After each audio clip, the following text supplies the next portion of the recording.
So here's a good one. Playing to people's strengths. I think when someone's good at something, don't try and push them to be a different, not person, but let's say for instance, you've got a coach. They coach in a certain way, they do things in a certain way, people like the way they do that, but you think to yourself, oh, I wish they would just do that. And it's not within the realms of their personality. I mean, you could push people to just outside their comfort zone. But when you try and force someone to be completely different to the way they are, it always comes crashing down, always. I've seen it in the army, I've seen it with coaches, I've seen it with bosses, I've seen it with teachers, I've seen it with so many people. One comes to mind. I remember one of my mates in the army, he was a lance corporal, so he was in charge of the team. And great guy, looked after everyone. And suddenly they decided that he wasn't tough enough. He wasn't a tough guy, he was a lovely guy. Great soldier, but he wasn't tough enough. And for some reason, hierarchy were getting on him to be tougher and be tougher and be tougher. So we were on a run one day. One of the guys started slacking. Admittedly, he shouldn't have slacked. He should have stuck up for everyone and carried on.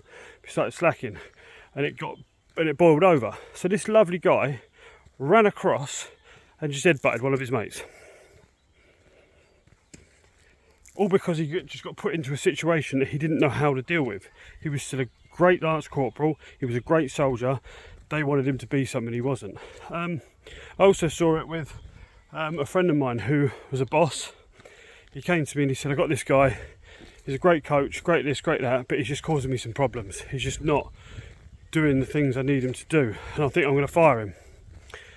So I actually did this, rather than talk about the bloke that they were on about firing, said to the other bloke, I was like, are you actually going to fire him? Are you going to, deep down, do you see in the next week you firing him? Or do you see yourself helping him? And he went, well, of course I'm not going to fire him. So let's just knock that out of the way then. Let's just pretend, let's not waste time talking about that. That is not the person you are. You're a helper, you're a problem solver. You're someone that likes to win these situations. And by firing him, you'll feel you've lost. So we just stopped talking about that and we just figured out what do we need to do to get this guy on board. Now, one of the top coaches, everyone loves him, he's changed, he's had to learn a lot and do a lot. But again, don't push people too far to change the way they are to fit your narrative. Use their strength. On the other hand, if they're a dick and they're just jacking on everyone, you're gone. Yeah.